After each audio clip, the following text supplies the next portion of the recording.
All right. Everybody can hear me? We're all good to go? Well, thank you everyone for joining us for the fourth in a series of 6 panels on diversity and architecture. This one is equity and licensure. We have a bunch of brand new panelists that I'm excited to introduce you to. Again, I'm LoriAnne Harris. I serve as the Regional Associate Director representing New Jersey on the Emerging Professionals Committee at the NAC, which is AIA National. I also serve as chair of AIA New Jersey Women's in Architecture Committee. I've been really excited to do these panels with you, so thank you all for coming. Bill Moses. Bill, are you here? He was running a little late, but Bill Moses is what I call a returning champion. He's been on all of our panels. He works for Gensler, and he is the president of NOMA. When Bill gets here later, we'll let him say a few words about himself. LoriAnne Jones. LoriAnne is the current president of AIA Central New Jersey. She is a mentor, specifically with the ACE Mentor program. She's also a project manager at DI Group Architecture and MBE here in New Jersey. LoriAnne, do you want to say a couple of words about yourself? Yeah, so I have a really big passion for mentoring, really enjoy bringing people into the profession when they're young and helping them explore their interests in architecture. I really, my work usually spans community-based projects, which I'm really passionate about as well, community health centers especially. And yeah, I think that's pretty much it. Trying to move it on to the next generation with my son, who's already interested in architecture. And I'm just generally excited to be part of these panels. I think we've had great discussions so far. So thank you to LoriAnne for organizing this, and to everyone who's participated on the panel and out in the audience. Well, my pleasure, LoriAnne. Thank you so much for being here. And I know it's a lot out of your day to be here on a Thursday night, so we appreciate you being here. Our next panelist is Abigail Benjamin.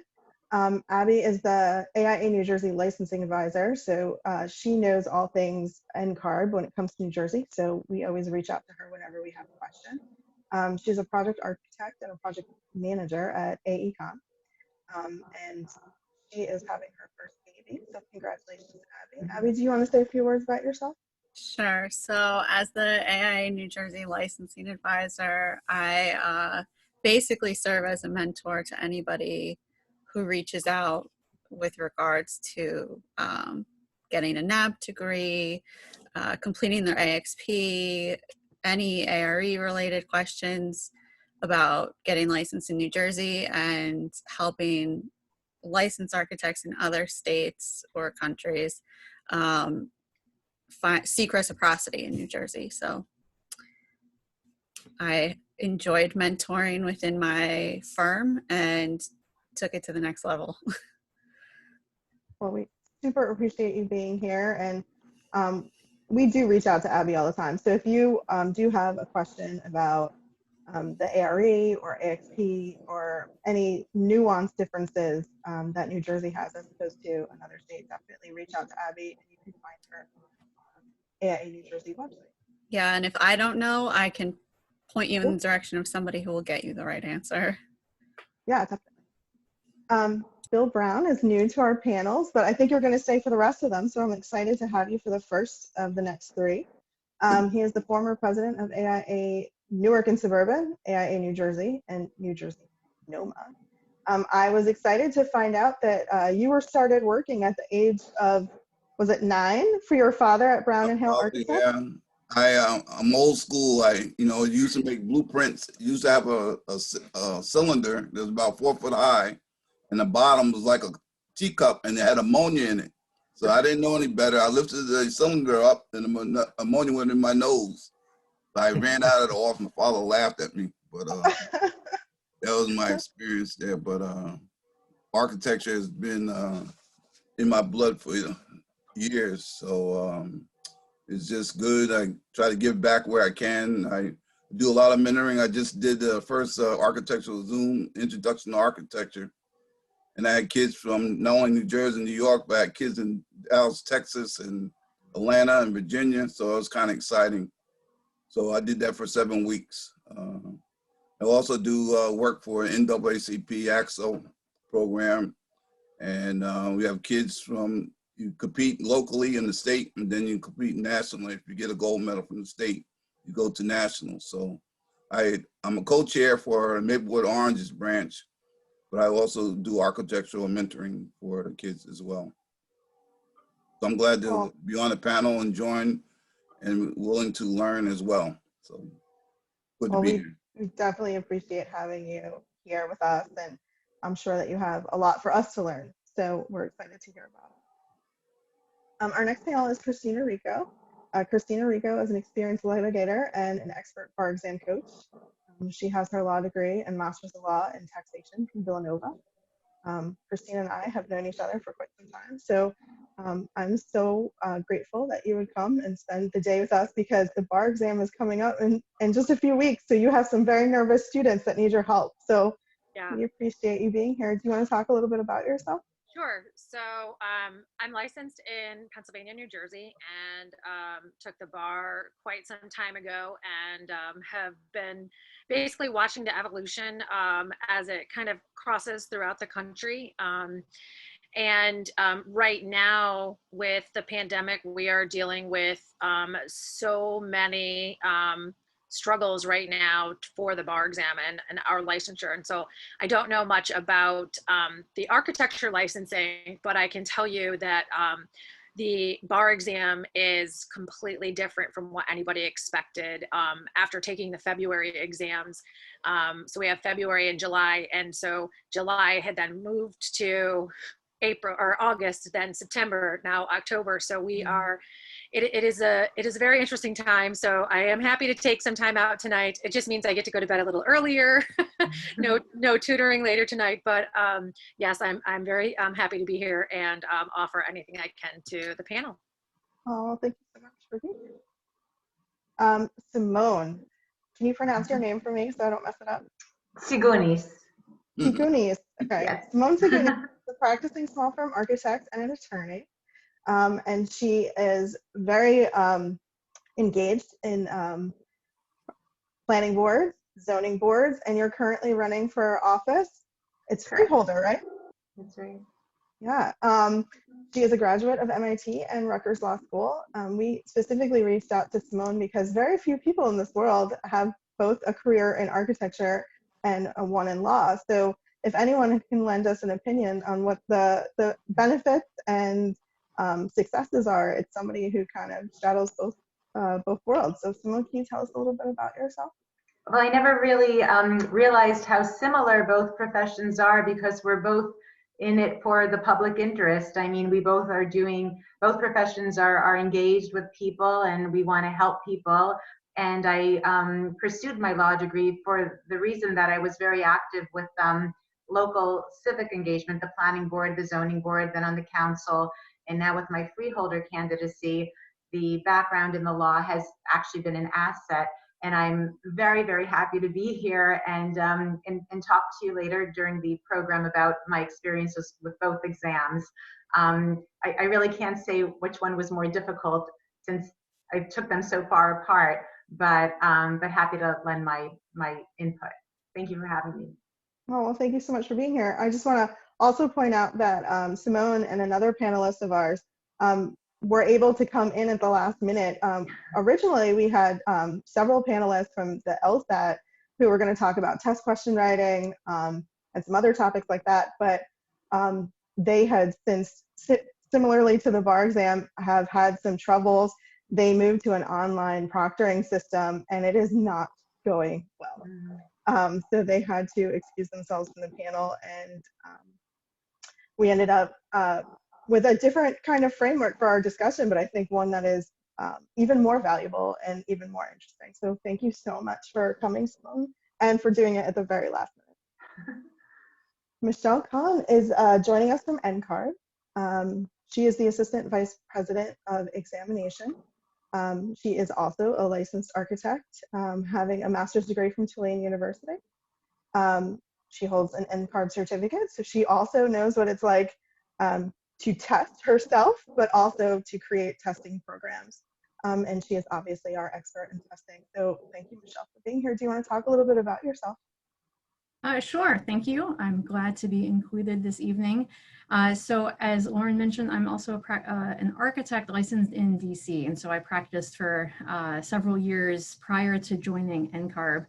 And actually, like, let's see, Abby was mentioning she's the licensing advisor for New Jersey. So I used to be a licensing advisor. At the time, it was called IDP coordinators, but I did that for a couple years before I decided to work for Ncarb full time. So I'd always had an interest in just mentoring, kind of that career development piece, working with new graduates in my firm. And so I love being at Ncarb and really thinking about the profession from that big picture and just where is the profession going. So that brings me to this panel discussion. So I'm glad to be here and looking forward to the conversation. Well, thank you so much for joining us. We really appreciate it. All right, our next attendee will be attending us a little late. He had a prior engagement.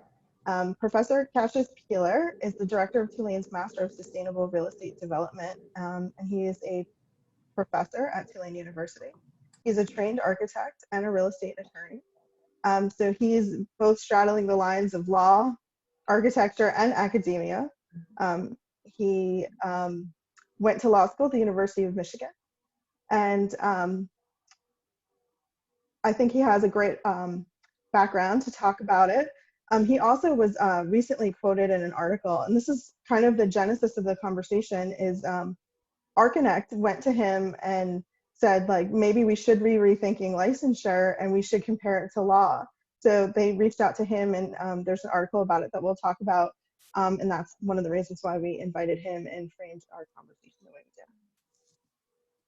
All right, just to give a little background information of the differences between the architecture process to become an architect and the process to become an attorney in New Jersey, right? Because every state is different. When it comes to education, architects need a NAB accredited degree in New Jersey. That can be a bachelor's of architecture or a master's of architecture. According to the International Bar Association's page on New Jersey, you need a JD to practice law, which means you can have an undergraduate degree in any subject, right? Basket weaving, it doesn't matter, right, Kristina? Right? And then can you tell us a little bit about the JD program? So usually the structure of a full-time JD program is a 3-year program. Most schools will usually do a pretty streamlined first year, focusing on a certain set of subjects. And then students are allowed to take more electives as they get into their second and third years. They're not focused on topics that you would have to take on the bar exam. But if a particular interest, actually arises during your study or through your background, you're able to, take those courses if your school, provides them in the second and third years. Part-time degrees are also very similar. It's just spread out more over, usually a 4-year approach. But then once you finish the JD, then you can go on to take the bar examination. Great. And prior to getting your JD, and like I said, you can have an undergraduate degree in almost anything, you do have to take the LSAT. Do you take that before the 4-year degree or after? So you take your LSATs, and they're opening it up to also to GREs now. But you are taking the LSATs or the GRE score in advance of applying to law school. They use that as a metric as to whether or not you would be successful as an attorney. Not sure that I agree with that, but it is the standardized test that you take and that most schools recognize for purposes of then getting into law school. And then once you're in law school, usually the only other requirement is we have a professional responsibility examination that has to either be taken during law school or right after the bar exam. It's a short time frame for a window to be licensed in New Jersey. All right, well, thank you so much. In the architecture education pursuit, some NAB accredited degree programs have a portfolio requirement. We don't have a testing requirement. We talked a little bit about the portfolio requirement when we had the dean of the architecture school at NJIT. He was with us a couple weeks ago. And I think everyone overwhelmingly said that a portfolio requirement is beneficial, and that we as AIA New Jersey have all come together to kind of offer guidance counselors a toolkit, if you will, so that the children know really what kind of things that they can put in a portfolio, and to do outreach to make sure that they are going to a NAB accredited degree program. So we just opened the door to this committee to make this toolkit. So if anyone's interested in participating in creating this toolkit, that'll go to each school in New Jersey, reach out and let us know, because just started this committee. So it'll be great to have as many people as we possibly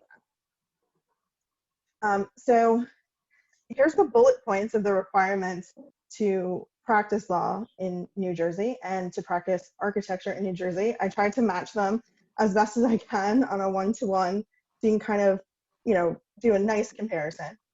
So obviously you need a NAB accredited degree in architecture and an ABA approved law degree on the other side.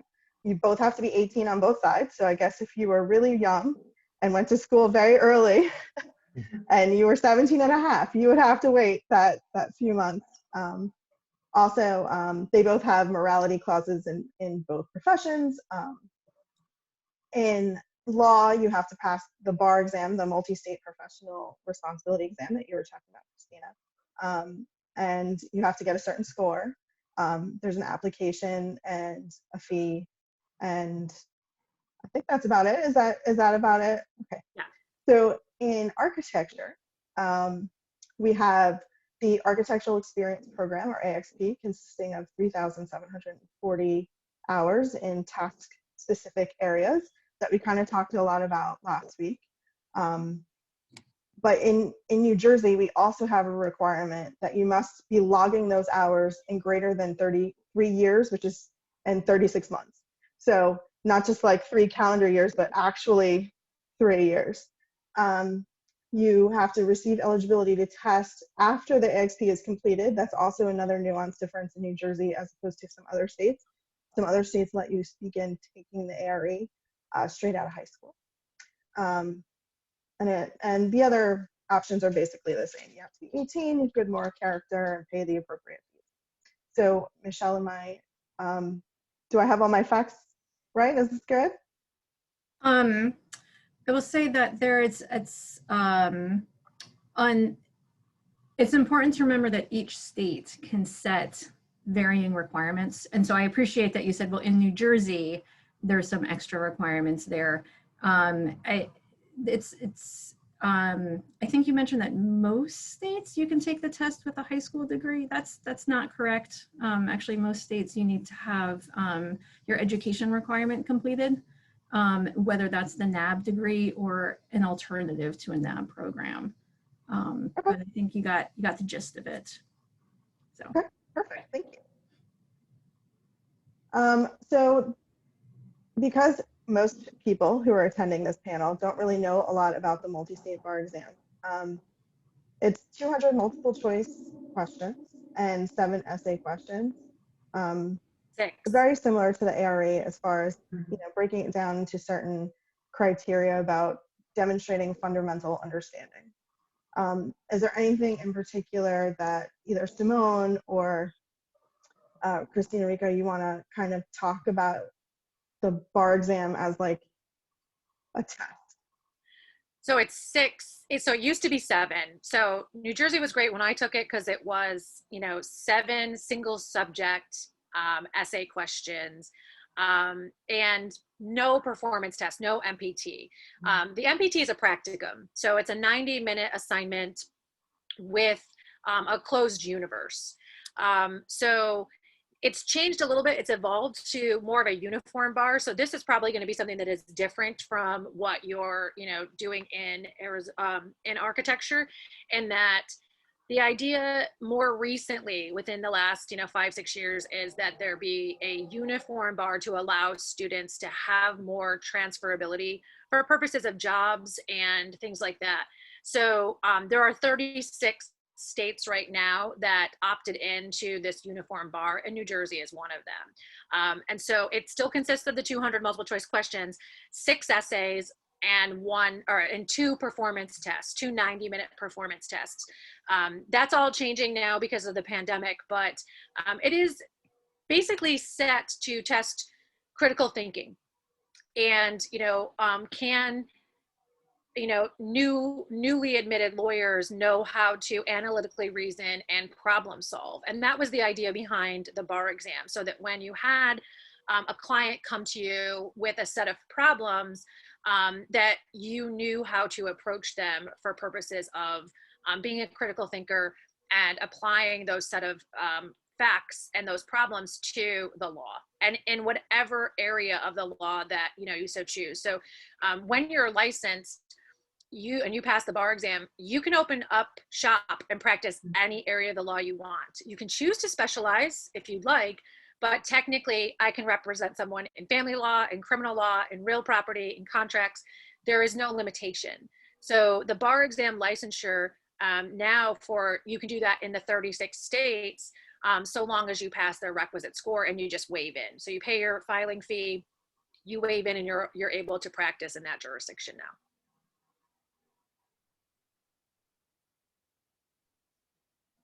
Lauren, you're muted. Michelle, do you want to talk about how that compares and contrasts to the underlying idea behind the ARE? Sure. Yeah, so let's see, Kristina, I think you were mentioning that the bar exam is sort of a uniform exam, accepted by, I think you said 36 states. So we can think about the ARE maybe as also a uniform exam. That's not really terminology that we've used, but the ARE is accepted and actually required by all 55 of our jurisdictions. So that's all 50 states, DC, Guam, US Virgin Islands, Puerto Rico, the Northern Mariana Islands. I think I got all of them. And it's also a general exam. It is one of 3 major components in the path to licensure. And so I know that this panel has already looked at education and experience, so I won't go into those. But for many candidates, the exam does tend to be the last component that they complete. So in a similar way, once that's complete, a lot of candidates can open up their own shop.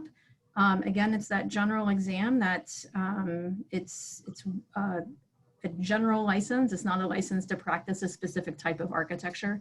And the other thing I'll point out is here on the right-hand side of the screen, the MPT, the description of that, talking about really assessing a candidate's ability to apply their knowledge. You can see some of the verbs there about analyzing, identifying, communicating.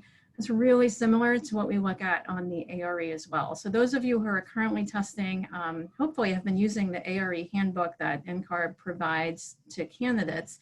And so in the front section of that is a description of some terminology: understand and apply, analyze and evaluate. And so all of the items or questions on the ARE are really at that level of taking knowledge that you have and now applying it to a particular situation to really test that idea, the ability to make judgments as a professional.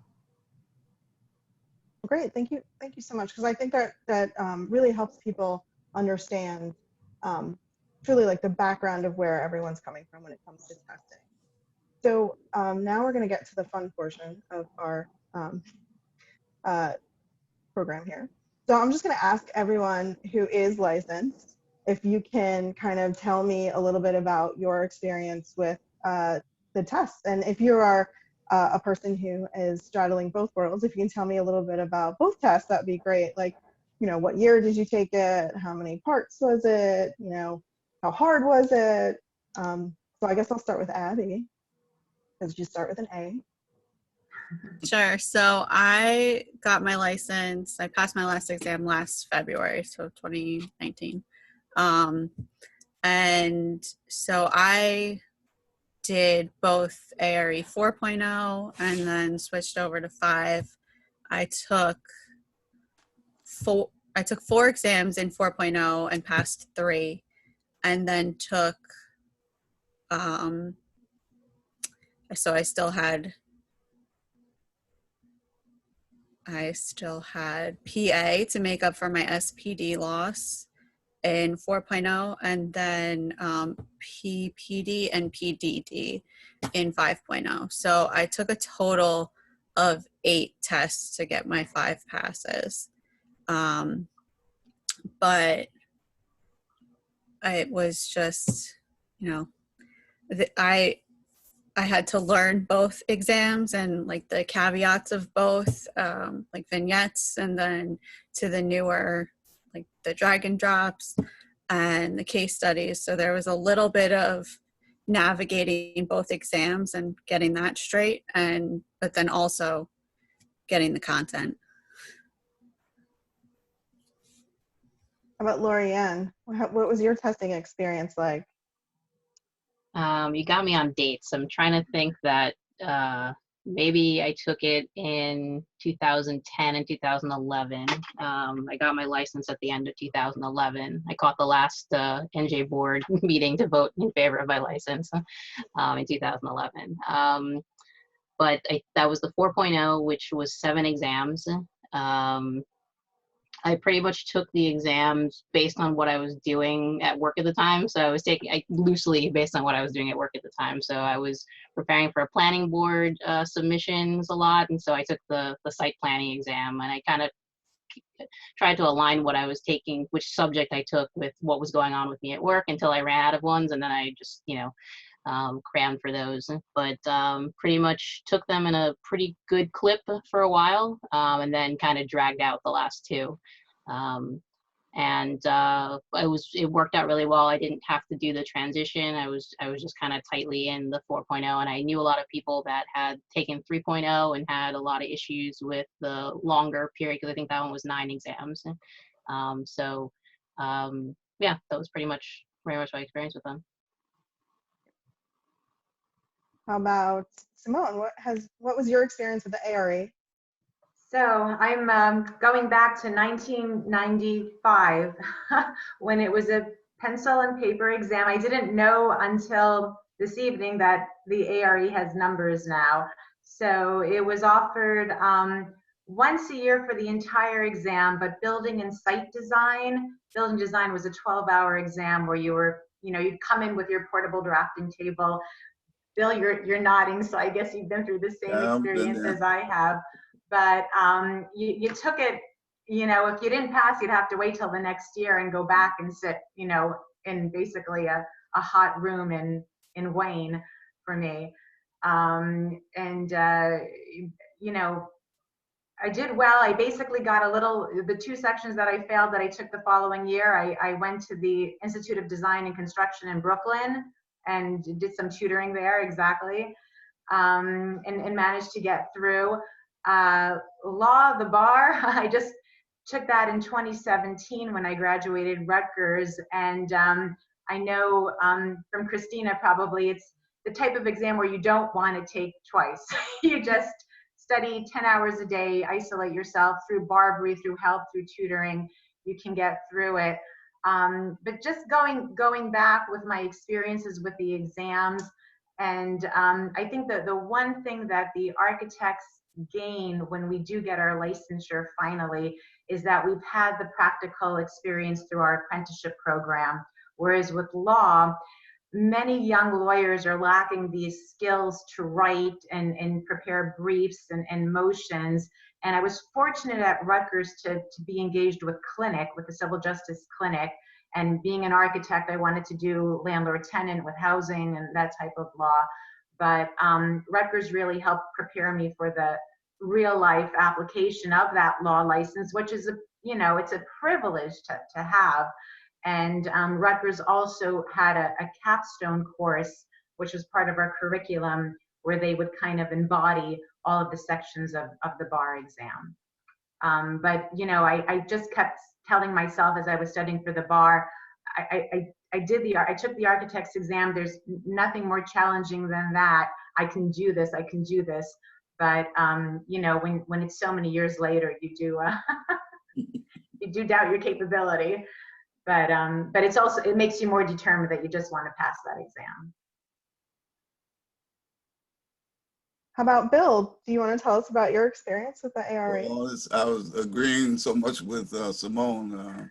I too was at Wayne, PAL. But, you know, you can have like 300 people in a big room. You had to design a building within 12 hours. And each year, it was a different building type. So in 1992, when I passed, it was a church. So I knew I had it because the church is my favorite building type. So when I walked out of there, I knew I had it. You know? But, you know, what I used to do in 1985, I don't know how I did it, but I had free ARE exam courses. I did free at NJIT. So I had structural engineers, I had architects, I had landscape architects come in, and I invited, you know, architects throughout the state to come at NJIT on Saturday mornings. I did that for free. So I organized that when I was associate chair for North Suburban Architects. But it was a grueling experience, and like frustrating part is you had to wait you had to wait a year. If you didn't pass, you got to wait a whole year to take the test. So you were kind of on your pins and needles waiting to hear the results. I think it came out around September. If you didn't pass, you had to wait till the next year. So that was kind of frustrating. So I'm glad that, and I'm understanding the new approach to the design and for the taking the test now. So it's a lot better. You know, you can take it more often, but it was a difference. And main thing was perseverance, because you had history, you had structures, you had mechanical buildings, you had site design. So it was a grueling test, but the worst part was the 12-hour test from 8 a.m. to 8 p.m. So I really tested your nerves, and you had to be calm and you know, be able to hang in there and try to get it done. But it was a grueling experience, but after you pass, it's a sigh of relief. So it's a different experience now. So I'm talking to young people and seeing how they are coping with that, and you know, like to learn more about their experiences. So Bill Moses is with us, and you're still in the process, right? I'm also still in the process. Yes, hi, good evening. Yes, I'm still in the midst of trying to get my license. I think I have about maybe 2 more left. So it's been a struggle, but I think at the end, I think all my colleagues said it is worth it. So I'm going to stay for the long haul. Oh, that's great. So our final panelist has arrived, Cassius Peeler. Do you want to take a minute to introduce yourself, and then let us know what your testing experience has been like with the ARE and with the multi-state bar exam? Sure. So my name is Cassius Peeler. I'm a late entrance to this, but I direct a graduate program in real estate development at Tulane University. It's in the School of Architecture, and I'm a graduate of the school there as an architect, along with Michelle. But then I went to law school, and so I never took the ARE. I graduated before the ARE could be taken before you completed IDP, which I think is a big and important change. But I did take the bar exam. I think the biggest biggest difference for me was really how structured and how organized the studying when preparation was for the bar exam. It was something we did together. I know when the exam, the ARE was before it was computerized, everybody kind of did it together, and it was a shared experience, which is you know, a loss maybe in some ways, even as there's gains in having it be more open and flexible. But I think the organization, the structure that the profession had, that a lot of us graduated were paid. People were paid for the summer to study full time, essentially, and prepare for the bar exam. And then if we didn't pass the bar exam, we didn't continue and get the job that we expected. So there was a consequence to it as well, not just down the road, maybe not getting to be partner at some future time, but really in the short term, your firm expected you to get that license and pass that exam. One anecdote from the bar study guide, I guess, or process, is they had someone from the state bar exam, the licensing board, basically talking to us online because we were studying all over the country, and he said, I remember he said, he was telling an anecdote, and he referred to everybody who was studying for the bar exam, so nobody's taken the exam yet, and he referred to us all as, well, you're all attorneys, you understand.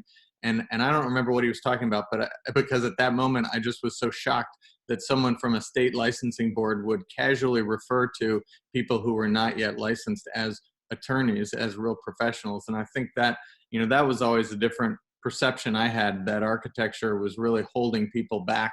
Until you pass this exam, you're not really truly part of the profession. And the legal profession, I felt, really from day one welcomed you into this, even as you still had these steps to pass through.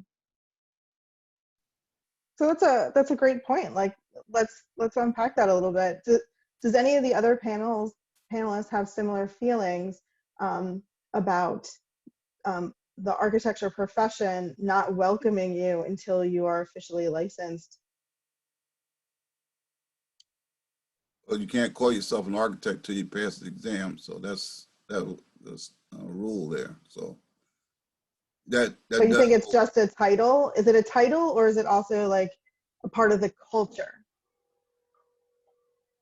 Well, it's what it is. Now, you just can't call yourself an architect. That's the rule. You can't call yourself an architect until you pass the exam. You know, and people have gotten into trouble claiming they're architects and they did not pass the exam. So you got people practicing, and then the state board will have to go after them because they were not licensed.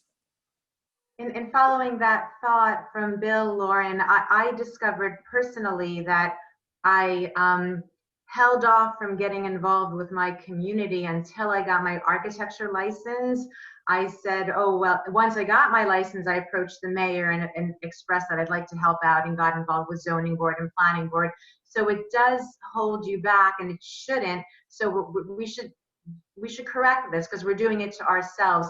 Yes, I get very upset when I hear somebody's like the architect of the Capitol, and it's not, they're not really an architect, they're just using the term architect, because we do hold that as a, you know, special privilege and honor, passing that licensure exam. But I think we have to be careful, because like Bill was saying, we're not only using it as a means to address ourselves, but sometimes we could be using it as a means to suppress our younger talent whom we want to get engaged with public service. Does anyone else have any thoughts on that?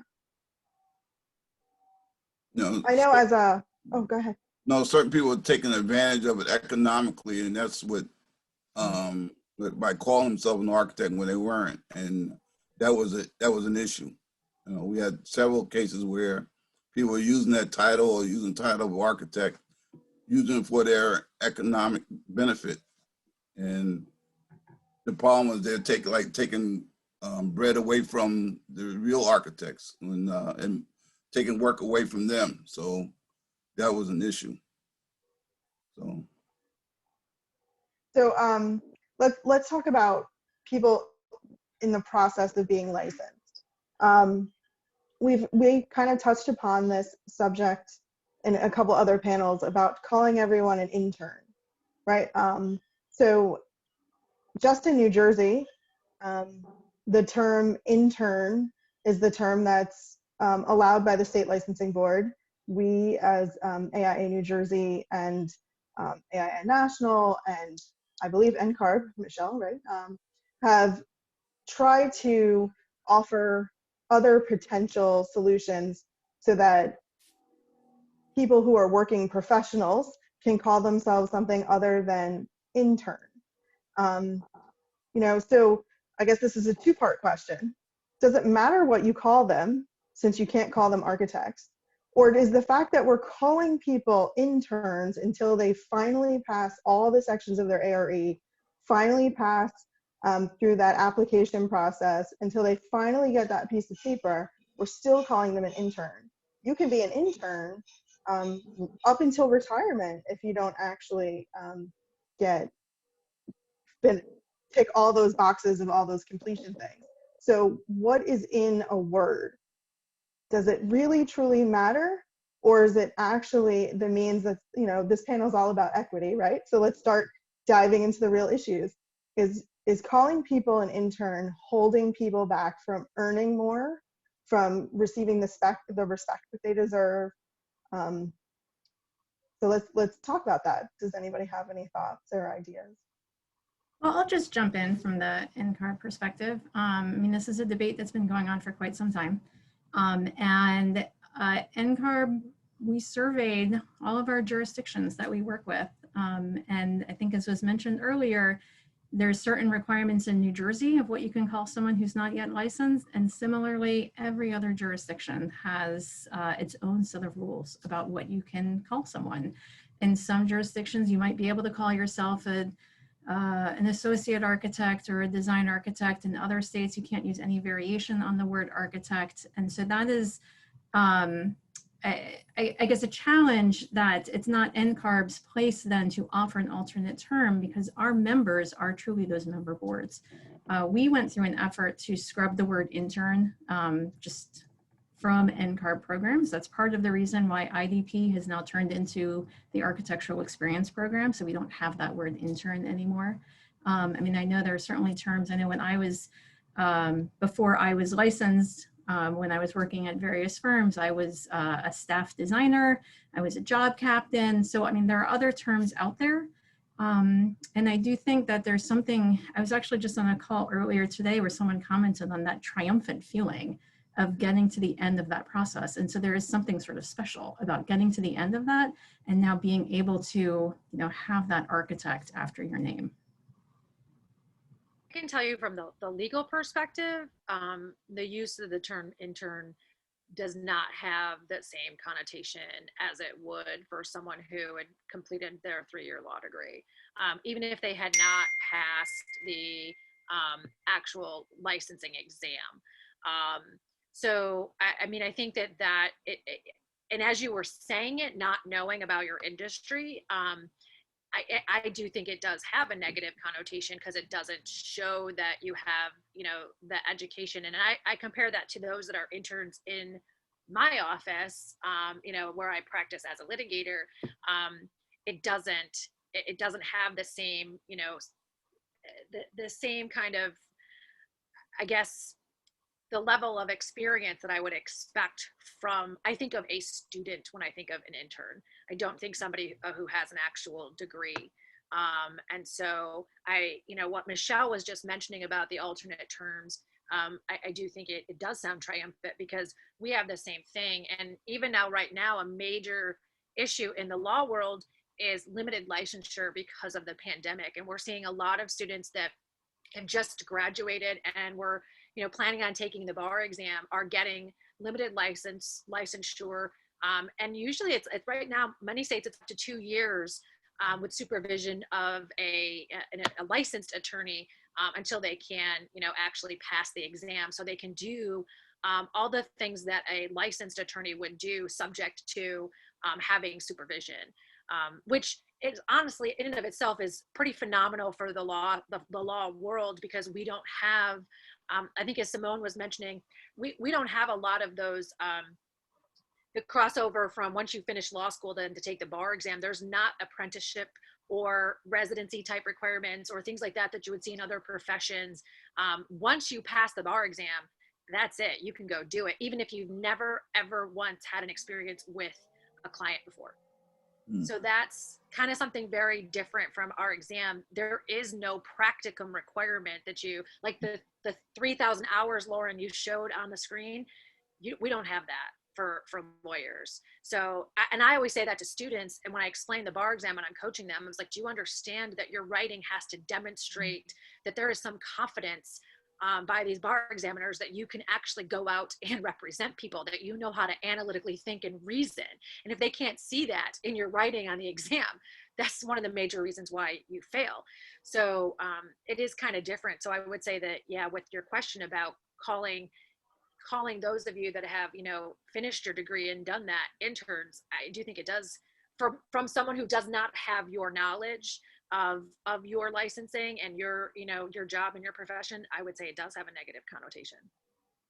Yeah, I would agree with that as well. I mean, even working on project teams, working with engineers, when I was an intern architect, they were confused. They thought I wasn't in school. It was same team members. I saw them, you know, down the line when I finally finished my AXP and I was sitting for the exams. They're like, wait, did you graduate since the last time we worked together? It's like, no, I was graduated the entire time I've known you. So it is confusing even for people that are used to working with us, let alone the public. You know, so I think we have to find a balance there because, yeah, we don't want people who are not licensed to practice confusing the public saying they're architects, but it also has negative connotations within the profession. Potentially could be demotivating for someone as they're going through the process. That's already a difficult process in and of itself. Lauren, if I could say, I didn't mean to raise the title as an issue, but I think I think the issue is confusing the public, and obviously that we wouldn't want that. The reality is that very few members of the public are in a position to hire an architect for truly architectural services. I think that there's a different level of concern maybe with lawyers and doctors. But as a lawyer, I passed the bar, but I wasn't licensed until February. So I started work, but I didn't start work as an intern or a baby lawyer or something. I was an associate at the firm, and my business card says not licensed to practice law or licensed in this jurisdiction and not the others. So that clarity was made after the fact. Instead of saying I'm an intern and having to explain that intern is actually a real thing, I could say I'm a lawyer, but I'm not licensed yet. And so the clarity was there, but so was the dignity and respect. So Bruce Turner, who was on the strategic panel at AIA National, has some comments. He says, I don't think the intent of restricting the title architect is to hold anyone back. The intent is of one, protecting the public. Other solutions may seem simple and be beneficial to the graduates, but it may be confusing to the public. I think what the panel is trying to express is that although calling you an architect before you're actually licensed might be confusing to the public, I think it's equally as confusing to the public to continue to call people interns. So there's got to be kind of a middle ground or some kind of other thing that we can achieve. So kind of going back to the ARE, if we will, let's talk about, Christina Rico had pointed out some different things, like there's no practicum in law. Do you feel comfortable and confident that people who pass the bar exam and become an attorney with no practical experience whatsoever, do you feel comfortable and qualified hiring them as an attorney? I would say yes. I mean, I think that, you know, it's a foundation. I mean, the idea there for the bar examination is that you're looking at, you know, taking, it's like 16 or 17, you know, subjects across the board at this point, and, you know, seeing if they can, you know, get past a test of what I call minimum competency. Now, a lot of my students that I coach sometimes feel that that's insulting, but it's not meant to be. It's meant to be, you know, a foundation. And I will say, as my profession, and I'm sure that, you know, you would agree, Lauren, and your profession, we're always constantly striving through continuing legal education, you know, working together, plus with your, you know, the professional responsibility components to my profession, that, you know, there is enough there for training to make sure that you are, you know, proficient or competent to, you know, to do your job. So I do feel that once people have passed the bar exam, there's various different, you know, components that they are in different areas within the law that they can practice. Some people never ever actually, you know, talk to clients, you know, so they may just do, you know, some planning things or transactional things, which they're really in the background. Some of them are just in business, and, you know, they want the knowledge so that they know what they don't know sometimes. So I do think that the exam is a way. I don't know that it's the best way, but it is a way to, you know, test and see that there is that minimum level of competency for someone to go out and start their career. But then it's up to the individual to make sure that they can maintain the levels necessary to be able to actually go forward in their career. So let me ask Michelle, if you will. Has Ncarb, I want you to tell me about the process that Ncarb has kind of put together when they were deciding that this was the right program. Did you do studies based on the previous versions like 3.0 and 4.0 and decided that this amount of AXP hours and this amount of testing was the right amount? What is the data involved in deciding, you know, that it should be done in this order, or we're going to allow it to be done in a different order? Can you please tell us about that background? Sure, that is a great question. Happy to fill in some information there. So big picture, every 5 to 7-ish years or so, Ncarb does what we call a practice analysis. And this is a standard process in a lot of professions. I'm sure the law profession has a similar thing. A practice analysis is really just, it can be in many different forms. Oftentimes it's a survey, but it is a study of the current state of the profession and a look at how that profession is currently practiced. So the Ncarb practice analysis that was completed in 2012 really surveyed practitioners from across the country, from you know, a range of different backgrounds, to look at how do we currently practice architecture and what are some things that we need to think about in the profession moving forward. The data from that really was the foundation for the most recent changes, programmatic changes to both the AXP and the ARE. So remembering that ARE 5.0 launched in 2016, so that practice analysis from 2012, that analysis was completed, the data was collected, it was analyzed, and you're probably thinking, gosh, that took 4 years to finally get to a new exam. Well, the other piece that is significant in Ncarb program development is all of our volunteers. So Ncarb has a pretty big volunteer community. So Abby, for instance, as a licensing advisor, is an Ncarb volunteer. We have a lot of committees as well of typically licensed architects, some unlicensed architects, that are part of our program committees. And those are really the places where we're looking at policy issues, program issues, how are the programs functioning today? Where do these programs need to go tomorrow? How can we really reflect the profession and serve the profession better? So, and I'm happy to go into even more detail about exam committees specifically, but it's important to know that Ncarb's programs aren't designed in a vacuum, that they are based on looking at the profession as a whole, talking to practitioners, and really having diverse committees of practitioners looking at those policy issues and where the programs need to go. So from a general answer, that's how program development happens. Specifically on why does the ARE have 6 divisions? It used to have 7, and before that it had 9, and before that it was paper and pencil, right? Again, it's part of that in the exam world specifically, certainly practice analysis, you know, our policy related committees, but also thinking about just the testing industry in general. So my colleagues and I in the exam department spend a lot of time also going to testing conferences, working with psychometricians and other experts in the testing field to really think about what are the best practices and how we assess candidates for a licensure examination. And so that also is a big factor in how we develop the exam. So this is where it starts to become a little difficult, right? Because at the end of the day, we're talking about equity in architecture, and we're drilling down when it comes to licensure. So there is some data that Ncarb shares on their website, and that's from the Ncarb NOMA combined data that they do together, right? I can show you that screen, so I'm going to share my screen for a second, and I'm going to show you this slide. Okay.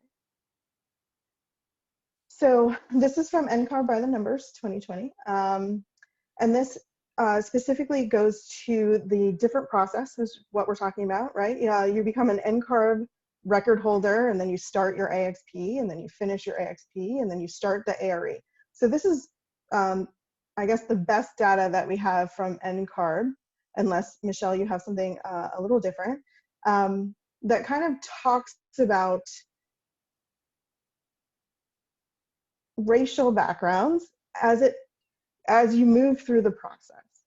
So if we're gearing the conversation towards Black or African Americans, you can see that they are in that dark green color. And as they move through the process, we know that the numbers kind of dwindle because the graph dwindles. We don't actually have the numbers, but we have this graph that kind of shows you where it's happening. So if you look, there's a huge jump between the start of AXP and AXP completion, and then it appears based graphically that AXP completion to ARE start kind of is about the same, and then you see a huge dwindling again at ARE completion, and then you move on to Ncarb certificate holders. So based on your graph, we know that we are losing people in the ARE. Do we know from either from the data, or does anyone have anecdotal stories that they want to share about why they think we're losing so many people in the ARE process?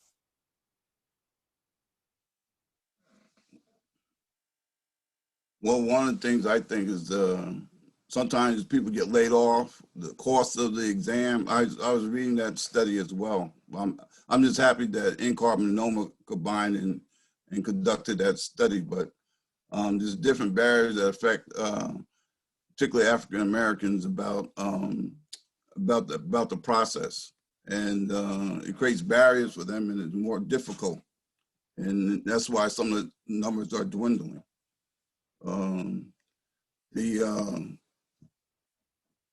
I was looking at and also for African American women, and I was looking at that study, and it's a little discouraging to see the numbers dwindling, but sometimes they don't get the support from the firm. They don't get exposure to leadership positions to complete those sections of the ARE. So those are some of the barriers that I found that were in that study.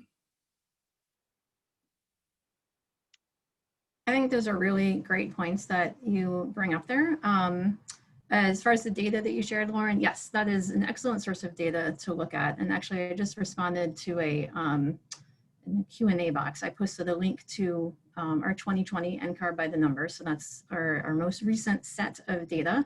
And the study that we did with NOMA is certainly part of that. So some of that data is in that link that I posted. We also actually have a blog post up on Ncarb's website that I can post a link to as well that starts to look, really specifically at that study that we did with NOMA. And more information about that will be released in the coming months. We are currently, it was a lot of data that we got, and so we are currently in the process of reviewing that, and we'll be releasing more and more as we move forward. I mean, I think the ARE as a pinch point in general, I think it's a fair question to ask. And I will say that Ncarb is actively looking into potential bias. And on the ARE specifically, I mean, one thing that we work with our psychometricians is doing regular technical reports about the exam. How is the exam performing? How are items performing? How are candidates doing on the exam? And actually, as part of that, we look at what's called a differential item functioning analysis, or a diff analysis. I don't know if that's been done on the bar exam or other professional exams, but that diff analysis can be really helpful to understand how items or test questions are functioning, and if they're functioning differently based on candidates' demographic characteristics. And I'll say some additional data is saying that, yeah, there's something in the data that's saying some items are functioning differently. We've put together panels to study that further. And I'll say preliminary findings are showing that differential item functioning has more to do with the candidate's prior experience before they take their exam than the exam itself. And this was a study that was, done with third parties, subject matter experts in the field of, studying test functioning. And so really for us, what that comes back to, again, is just that importance of mentorship, of supervision, of getting access to those opportunities in the professional setting in order to give candidates, those opportunities to learn and grow as professionals. So I'm glad you pointed that out. So when you take out the practical experience, the internship, when you take that out of the equation and you ask someone to study for a test, they're getting their knowledge from books. When you say to someone, you need 3 years or more of experience before you're ready to take a test, you're assuming that the knowledge that they're gaining from the experience is what they need to take the test. Oftentimes, what you learn, I'll say in the wild, what you learn in a practical situation, in practice, isn't necessarily the way it is approached on the test. There could be regional differences. There just could be nuanced differences based on firm culture. There could be teaching yourself on the fly because you weren't given the proper in-person instruction. So now that if you, do you do any testing at Ncarb to find out if taking the test without any practical experience statistically gives you better results than taking the test after years of experience, because we're not all getting the same experience? So that is a tricky question to answer. And the reason is that most candidates take the exam while they are working on their experience or shortly after finishing. There are, and I think a couple other panelists have mentioned this, it used to be that you had to finish IDP before you could even start the exam. That was certainly the case when I took the exam. At this point, I think it's all but 4 jurisdictions allow candidates to complete AXP and the ARE at the same time. So that kind of concurrent approach to those program components. Even with that situation there, still most candidates actually are a good ways through AXP before they test. So it's hard to really separate out, the role of that experience in the exam because they're happening at the same time for so many candidates. I will say, going back to what I was mentioning before about the exam's focus on the ability to apply information to a specific situation, I do think that experience counts for a lot with that. All candidates approach the exam differently. Some candidates rely a lot more on study materials. Some candidates are able to take the exam pretty soon out of school and pass it. Other candidates need a lot longer to feel more confident in taking the exam.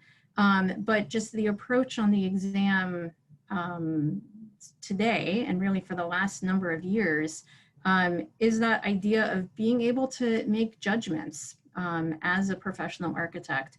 So not just remembering a specific piece of code information and being able to kind of regurgitate that, but knowing, well, what do I do with that code information? And if I'm given this particular scenario, how am I going to solve this? Understanding a few things over here. Now, how do I apply that to this particular situation? The exam includes case studies now, which it didn't when I tested back in 3.1. The case studies were added in ARE 5.0 starting 4 years ago.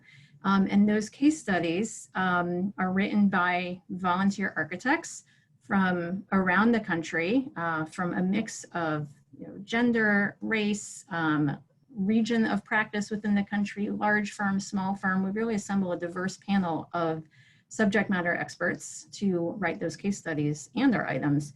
And those case studies really are real world scenarios, actual projects that we've scrubbed out identifying information, but they truly are real projects that candidates need to understand and be able to answer questions about. So I think that experience does count for a lot on the exam. I wouldn't discount that at all in terms of exam preparation. So that's a great question to ask our panelists. Anecdotally, because obviously you don't have data, how do you feel? Do you feel that the more experience you received, the easier it was to take the test? Or do you think that learning from a book was more valuable because your practice or the way that you received that technical training was a hindrance rather than a help?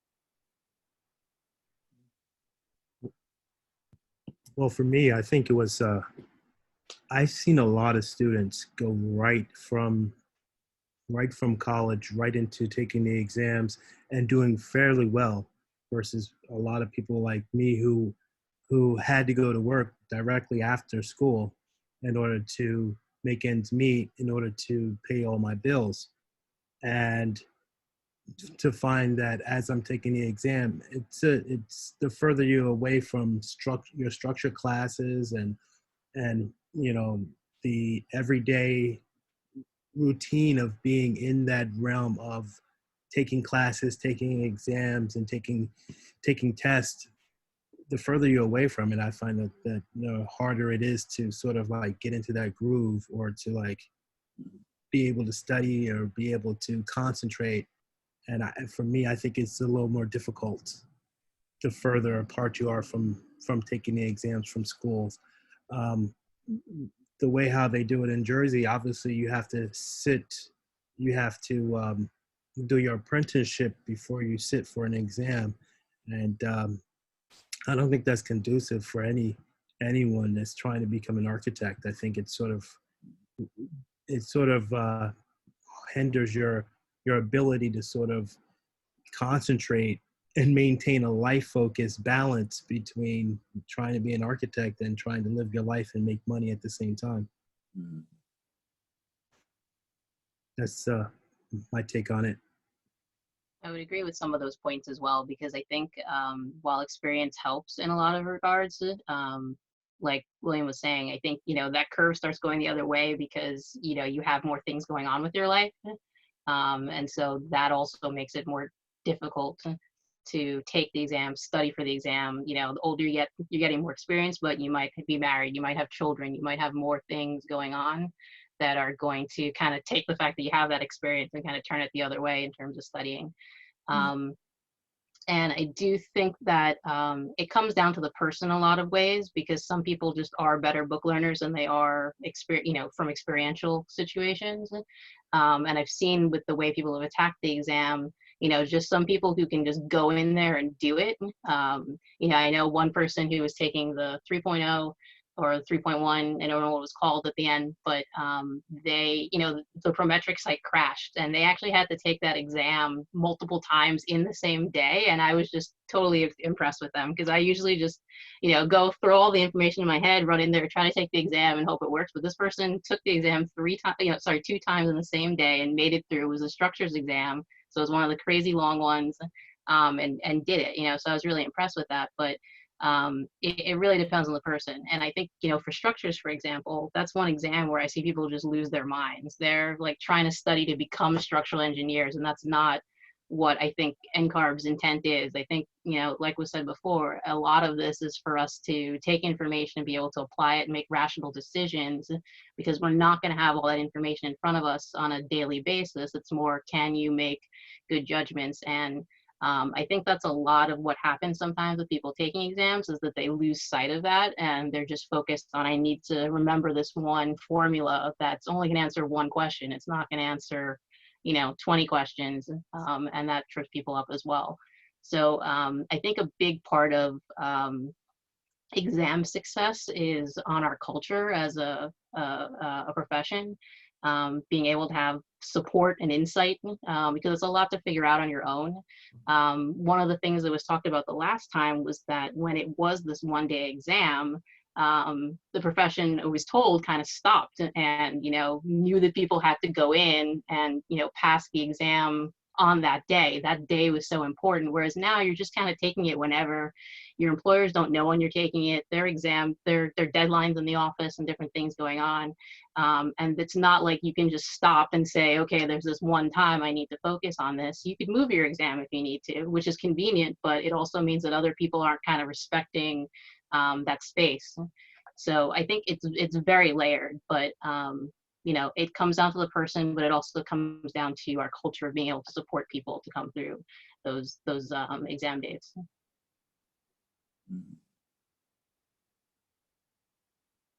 So for, I was just going to jump in. I've heard the comment before about, and I think Cassius made it as well, this like idea of a shared experience of testing. And so the bar exam today is what we would call Windows-based testing, right? It's given at certain times of the year. That's how the paper and pencil architecture exam used to be given. And so I agree, LoriAnne. I mean, there's pros and cons of moving from that Windows-based testing where it's, you know, you have to show up in this place on this day or wait another year. And what we have now in the computerized testing of being able to test at any time. There's certainly advantages in that being more convenient for candidates, that you can retest more quickly if you fail a division. But you're right, it does put a little bit more of a burden on candidates to really be empowered to prioritize that. I agree. I think firm culture can be a hindrance for some candidates, and you know, being able to prioritize their exams given other things going on at work, for instance, that might just, you know, pop up, and it's hard for your coworkers to remember when you have an exam on a random Tuesday morning, and you know, there's also deadlines to meet. And so I think that's part of the challenge, but also part of the responsibility of candidates to you know, want to make that happen, and you know, set aside that time to you know, get their testing completed. Can I say, Lauren, quickly in response to Michelle's point, because I think it's a key point where some of the inequities that you're interested in talking about here show up. Is anytime you say, well, it's the candidate's responsibility to figure this out. That's true at some level, but where there's inequities in the world, then those show up in what candidates are able to do. And I think that schools, so one of the comments in the chat, somebody asked about essentially, why don't we hold firms accountable in some way?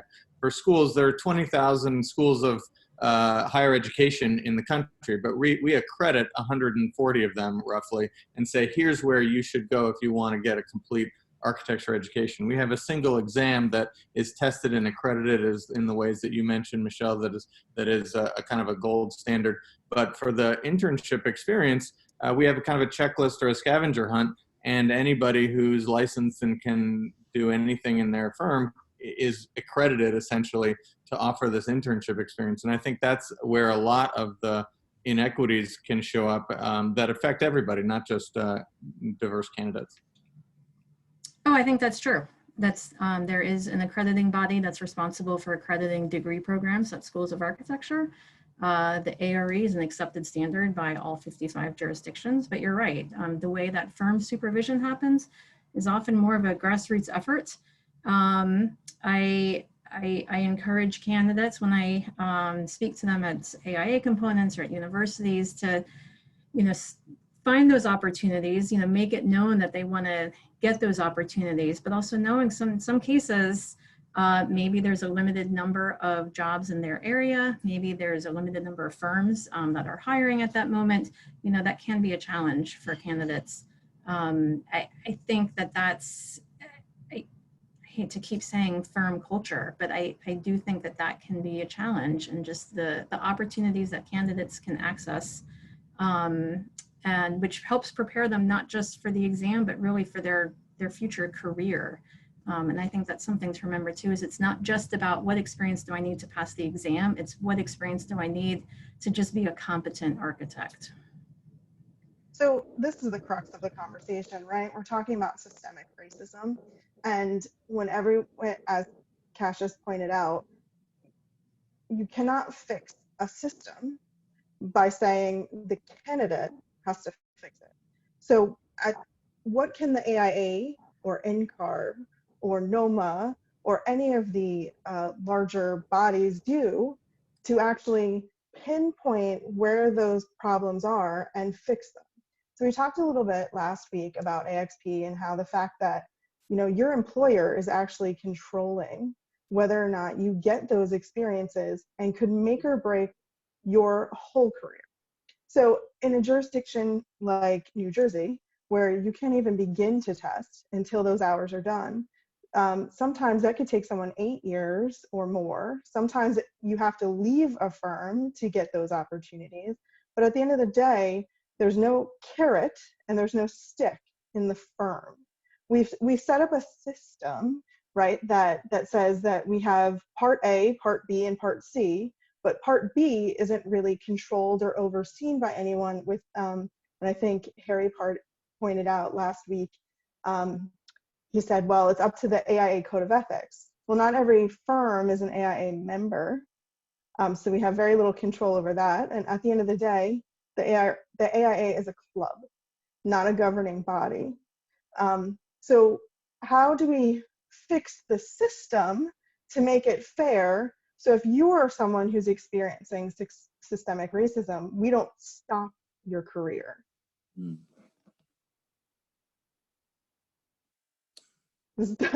Questions get tougher. This is a major issue for me, and when I was reading the study about having the opportunity for anybody, but a lot of times African Americans or women of color or people of color do not have the opportunities to get the experience in the firm. You know, they may be stuck to one particular area, but they don't not experience and opportunities. And a lot of times it's up to the supervisor, who's part of the AXP program, to, you know, make sure that happens for the candidates of licensure. And it's not always happening, and people get frustrated, and they don't get the opportunities, and you know, they may have to, you know, go elsewhere to do it, or sometimes they get laid off, and you know, it takes, I think I saw it takes like 12.8 years as an average for to get through the whole process. But this is a major issue, getting opportunities to complete your complete the AXP program. I just want to ask Michelle, is there a list of firms, I don't know, by state that you would know, or a candidate would know about them participating in the AXP program? There's such a list, or? Well, there isn't, and we would hope that all firms would participate in the AXP program. Lauren was mentioning the AIA Code of Ethics, and well, if architects aren't AIA members, then they don't have to abide by that. On the other hand, I believe most jurisdictions have ethical requirements to just be licensed in that jurisdiction. So I would counter that and say, well, all architects should act ethically. Looking at the AIA Code of Ethics specifically, though, there is a requirement in there about supervision and mentorship of aspiring architects. And so I do think that that is a responsibility of supervisors. I know it was discussed on the panel discussion 2 weeks ago about Ncarb's role in providing supervisor training, even HSW approved supervisor training, and really providing that support and resources so that supervisors can appropriately work with licensure candidates and facilitate those experiences so that they can not just complete AXP, but also gain those experiences that they need, again, to just be a competent practicing architect.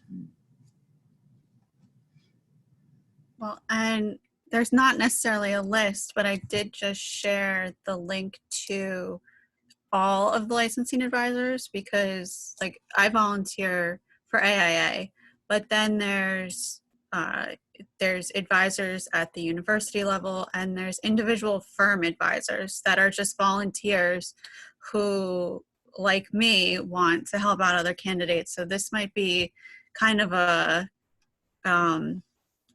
just a helpful link to kind of clue in candidates that may, like if somebody in this firm is volunteering their time as an advisor, chances are higher that they're going to support your AXP and your ARE within their firm culture.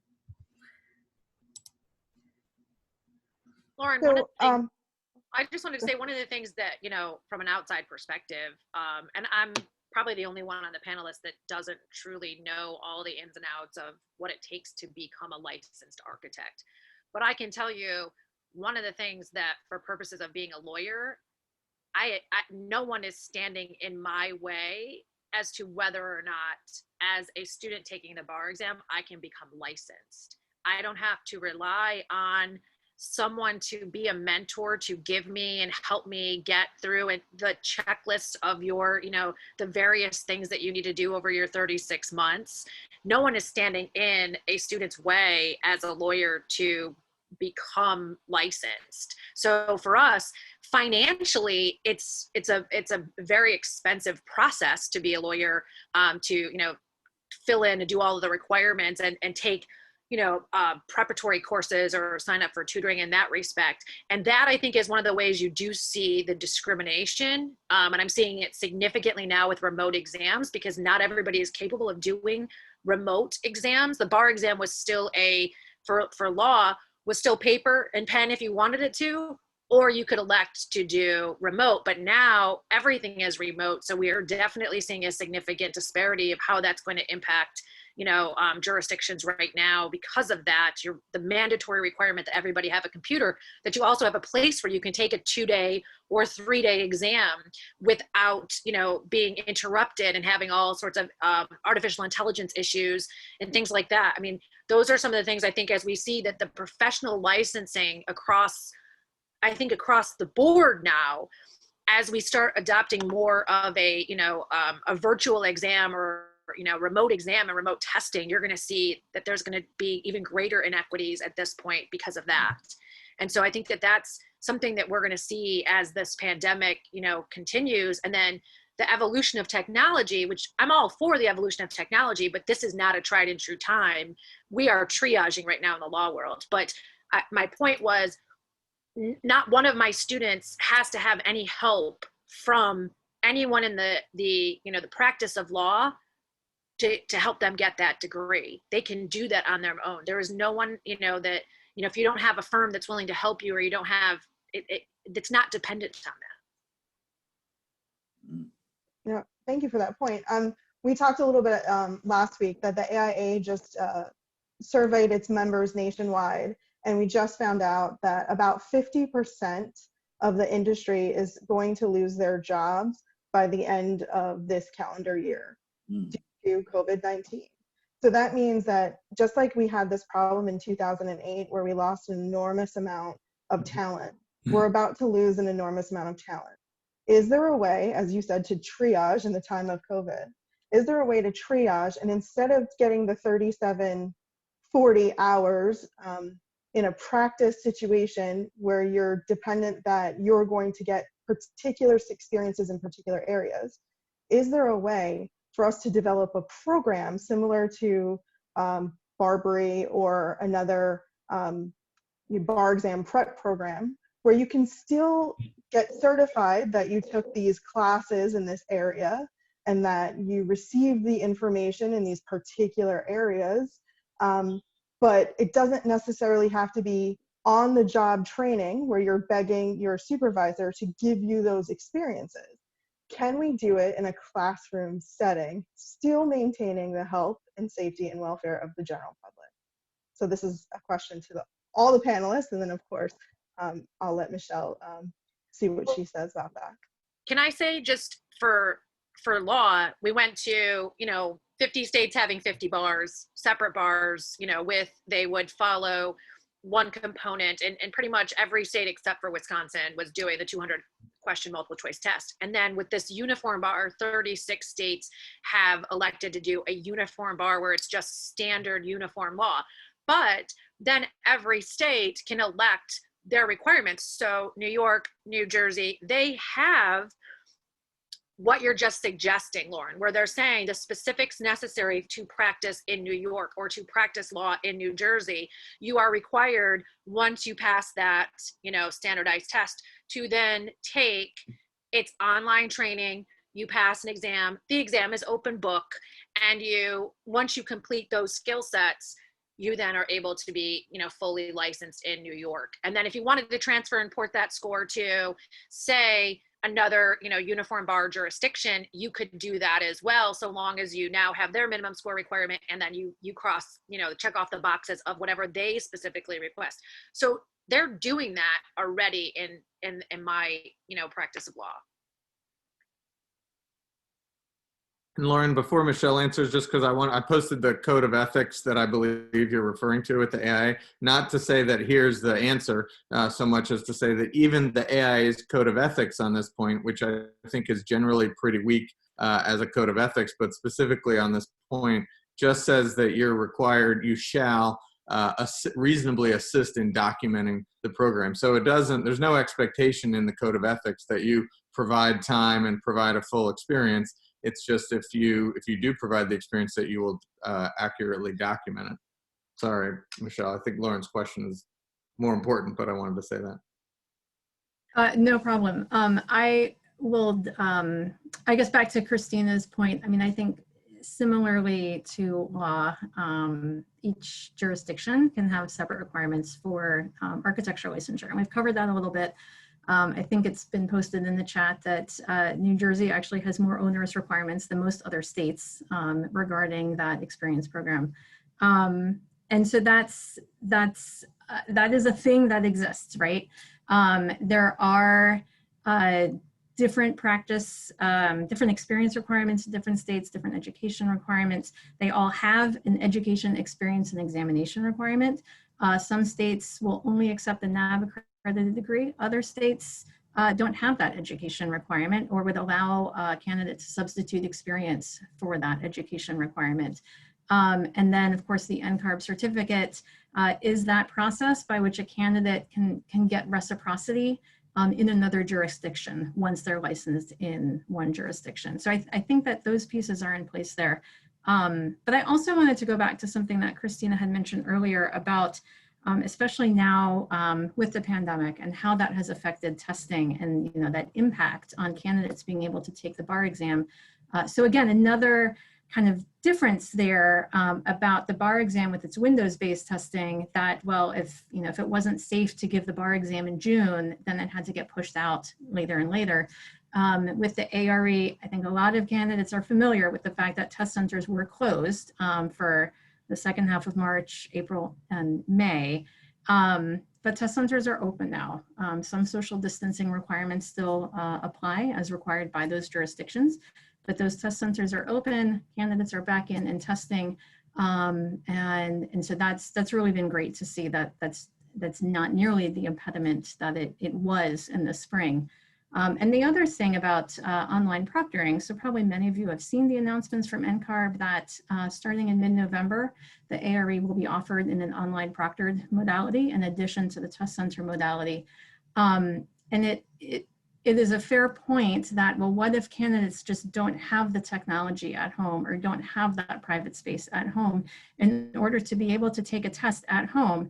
Well, this is something where we've started having conversations with AIA chapters about could an AIA chapter then provide a private space for a candidate to take that exam. It doesn't have to be in your house. The idea is being able to take an exam not in a test center. And so we'll be releasing more and more information in the coming months about online proctored delivery in general, but also about, hey, how do you set up a private testing space in your home or in your firm or at an AIA chapter? And really, again, try to increase that access to testing so that we're removing impediments rather than adding to them. So if anyone's interested, I took the Well AP 3 weeks ago online from my home. So if anyone's interested in what that process looks like through Prometric, please reach out to me and I'd be happy to tell you all the nuanced intricacies involved in doing that, but we'll do that later. So going back to my question, specifically about, is there an alternative to the AXP where we do it more of a practical class rather than, I think I use the term begging, but like, you're saying it's up to the candidate to really, really get their employer to give them the experience in these very particular areas. And like, I know Abby and I had a conversation offline weeks ago about asking your employer to give you PCM hours, which is practice management hours, but like, there aren't a lot of firms that are going to let you write a proposal. There aren't a lot of firms that are going to let you under the hood when it comes to calculating you know, overhead hours, or these practical experiences that you need to get the AXP in order to take the test, or that you're supposed to learn at a firm so that you're able to have the knowledge to take the test. You know, they're not getting it. So is there an alternative from putting the onus on the firm, or really putting the onus on the candidate to encourage the firm to offer them these opportunities? Can we do it in a classroom setting? But one, we take advantage of, if there are 50% of the workforce that is going to leave a firm, we don't derail the future or the potential careers of all these people, and we let them do it in a classroom type setting. Is that something that, you know, as a panel, do you think that there's some bite in that argument, or what are your thoughts? So I can comment on this a little bit because we had talked about it.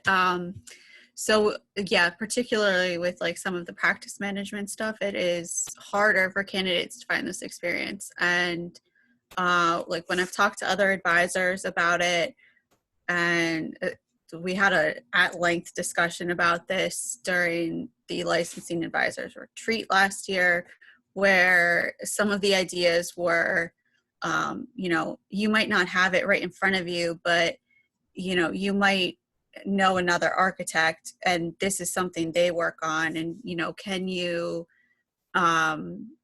almost like pass off trade candidates between firms so that they get more experience rather than, you know, leaving it up to them to find it or to leave. And, you know, in bigger firms, it might not be in your office, but it might be, you know, in the office, you know, for us, you know, in New York City, and, you know, seeing what's on their plate and what you can have candidates work on. And then even just kind of looking at the projects you've done, or like project proposals in particular, you know, we have, you know, handed this to candidates and said, here, take a stab at this. Here's one we did. Try to do what you can, and then let's sit down and talk about it together.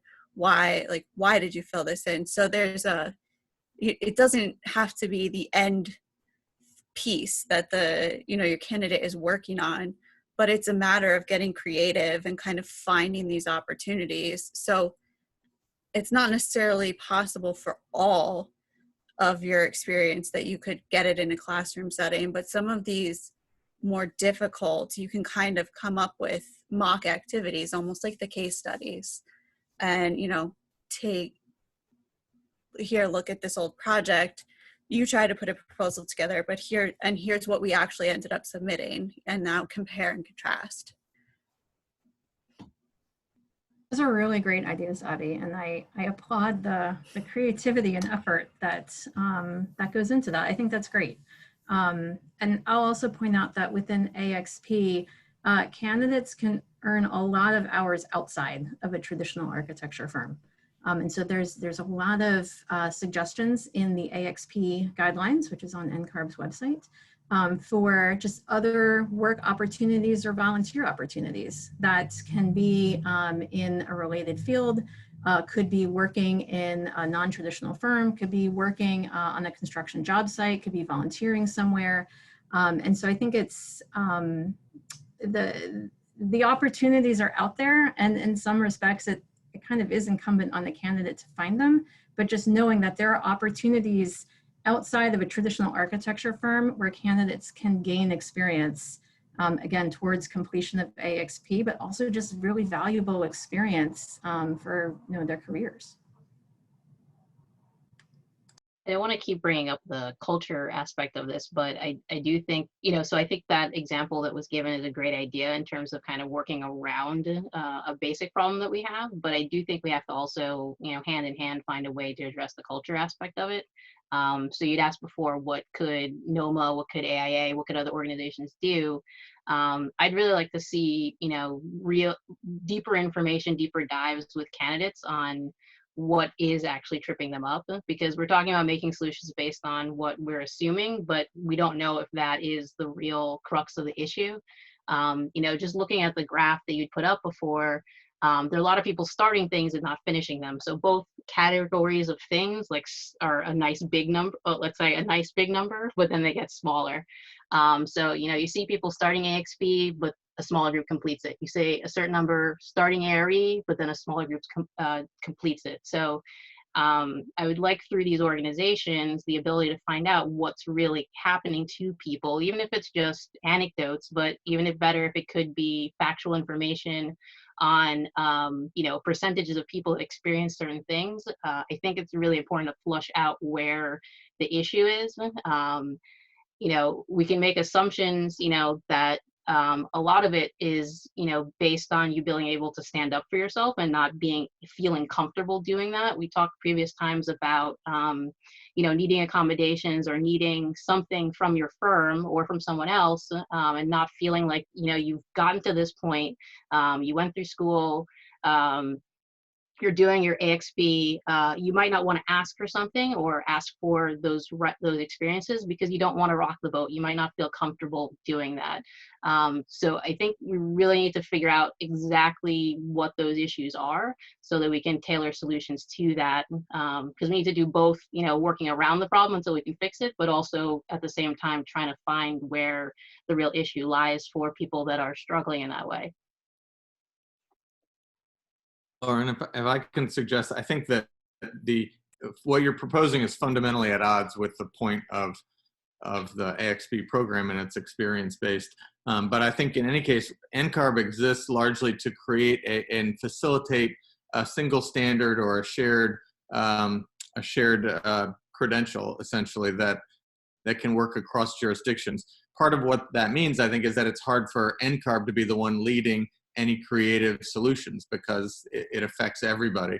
I think that much of the advocacy around architecture licensure should be directed at individual state licensing boards because, as Michelle mentioned, they are the members of Ncarb. Ncarb isn't going to tell the boards how they should do things as much as the boards are going to have to come and say, we have a problem. I think if you could say to a state board that the problem you highlighted, Lauren, that a bunch of people are going to lose jobs, people are not going to be able to get licensed in this crucial profession, that you need to protect the public health and safety and welfare of people in your state, that there's a need to find another way locally around this that might, you know, might at least give you a more targeted advocacy focus and get more results, because I think I don't think we should expect Ncarb to solve this.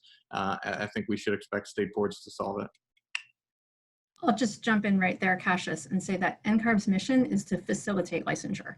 It's not about creating a standard credential across the country. Our mission actually is about working with state licensure boards, kind of respecting that each of them is going to have their own process.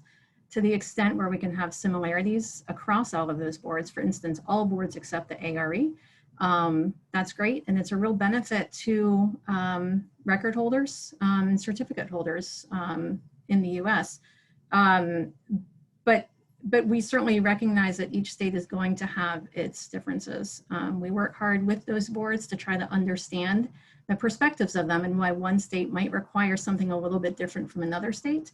And so when we're crafting alternative programs, whether they're alternates to education in order to get an Ncarb certificate, alternate requirements for foreign applicants for certification. That's a process that we really work closely with our state boards to try to find that piece that can be agreeable to everyone while still recognizing that there are going to be those differences. I think you're yes, and I think that's an important service to the profession and the public. But I think the experience of states like California, which tried to do something substantively very different, and ultimately was not able to sustain it in the face of an international practice, where Ncarb's certificate becomes a standard, and Ncarb maybe didn't make it easy for candidates in California to have that kind of access because it was so different. And that's a structural problem that I think, to the extent it's a problem, I think it's just a conundrum, I guess, that Ncarb is trying to do something very important. That in some ways, you know, there's some flexibility, but there's got to be majority consistency across the country. And that's what we've seen as a result, which is fine, but it makes it hard for us to be creative at a national scale, I guess, in these times.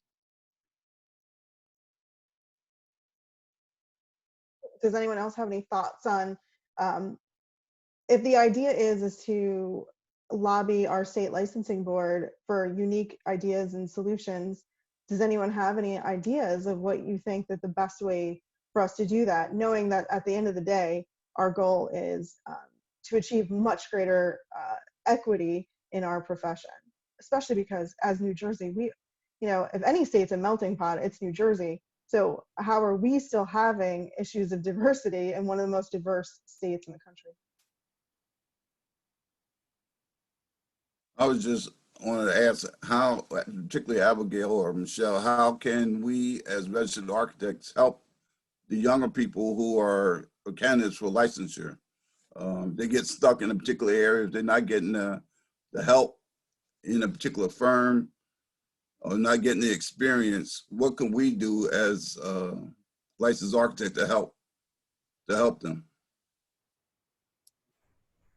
I think the biggest part is that we as licensed architects and AXP advisors and mentors need to be familiar with the current AXP setup and all of the points within each exam and content area that they're working for. So that kind of especially as an employer and an AXP supervisor, you can identify ahead of time maybe areas that your firm doesn't work on or you don't see a lot of, and then that's when you can start this conversation of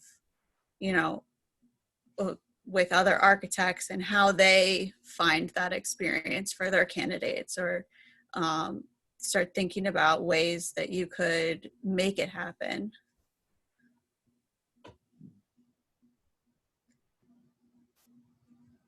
So much in a way that the state creates the MBE programs to bring diversity to people having contracts. Is this something that at the state level we can explore having a volunteer program where firms choose to volunteer and call themselves, for lack of a better term, minority candidate friendly firms? So they say that we understand there's a problem when it comes to equity in training for the ARE, and we volunteer to be that firm. Apply to us because we are committed to doing this with you. Should we be having this, should we, as the AIA New Jersey, develop this list of firms that, for the better term, they can't do anything other than volunteer? Is this something that you think would be beneficial to helping solve this problem?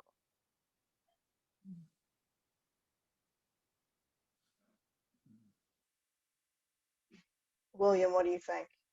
Well, it's a thought. I'm just trying to think out loud, trying to come up with creative solutions about helping candidates who are not getting the exposure, not getting the experience, because I would hate to see a young person be frustrated, not getting the experience, and cannot complete get the necessary points to complete their AXP and be able to take the exam. So I'm thinking about ways that we as architects can help any person who may need an experience in a particular area. So I'm just thinking out loud and how that can happen. But I would definitely help a young person. I don't care who they are, but if they need experience in a particular area, I would want to be able to get a group of architects. I'm just thinking how we can help solve the problem. So I'll be willing to work on that. So Abby had an idea earlier that she talked about exchanging members of your firm. So putting together some kind of database that says, we do this kind of work and we have this kind of hours that are available, and matching candidates to the firm, even temporarily, to complete those hours? I mean, it sounds like a horribly complex thing as far as, you know, the Department of Labor and paying people would be, but what are your thoughts of doing like a firm exchange to get that experience?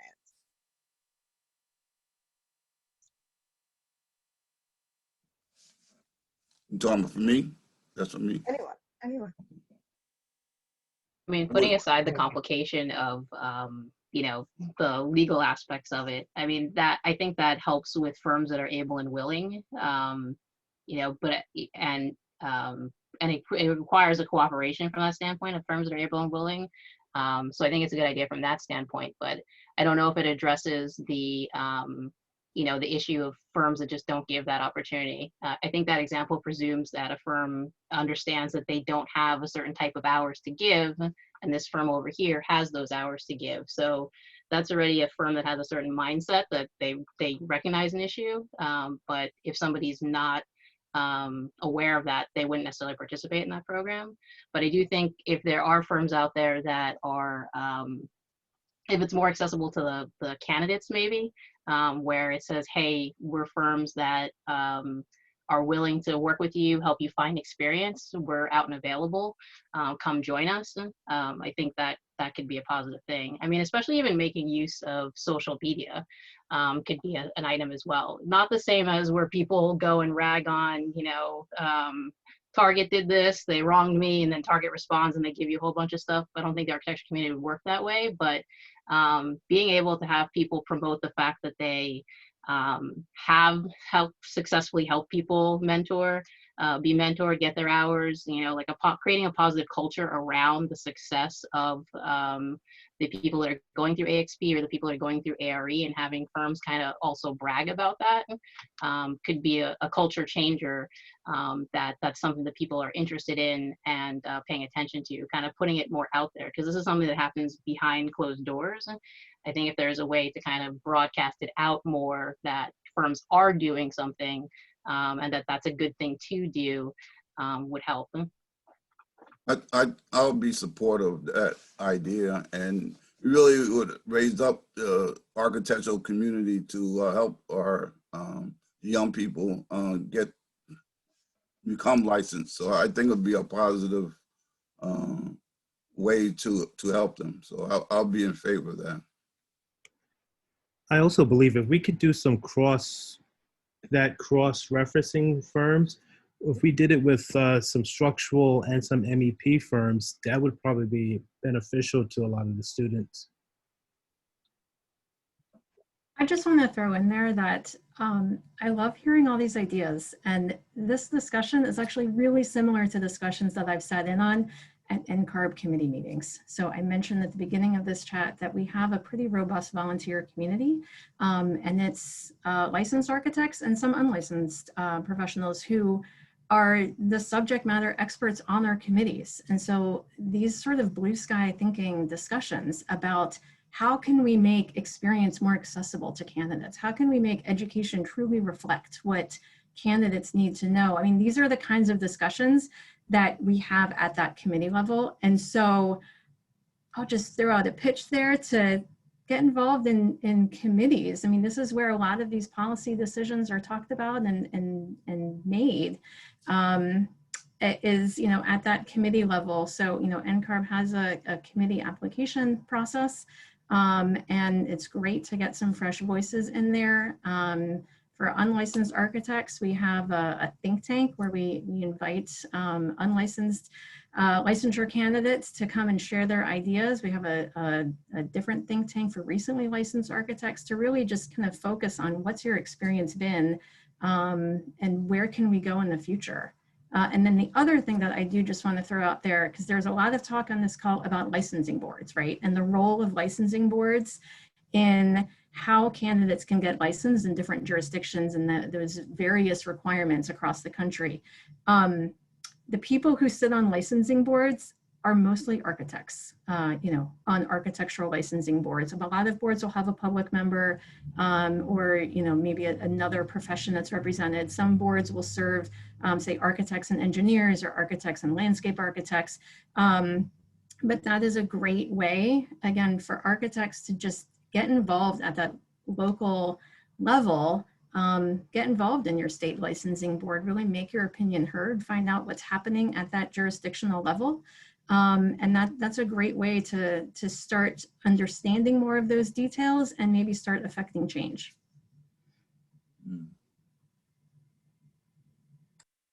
We have a ton of questions, and I know Michelle and other people in the background have been busy answering them, but some of them are kind of interesting. Maybe we'll talk about really quickly and before we're almost done with our panel. This has been very exciting. We have one question that says, the bar exam and every other licensing exam provides candidates with their total score as well as the required passing score. So how come the ARE is different? Is there a benefit, or what was the thinking behind choosing not to give a numeric score? Well, I can't comment on the bar exam because I'm not familiar with the results that are provided to candidates. But you're right, we don't provide specific numerical scores on the ARE, partly because I know we're near the end of our time, so I want to try to streamline this answer. There's a lot more information on our website. There are going to be different passing scores in different divisions, and even depending on which form or version of that division the candidate happens to see. Those forms are all equated so that, you know, my exam is equally difficult to Abby's exam, you know, if we're both taking practice management but on different forms, for instance. But that number would be misleading for candidates.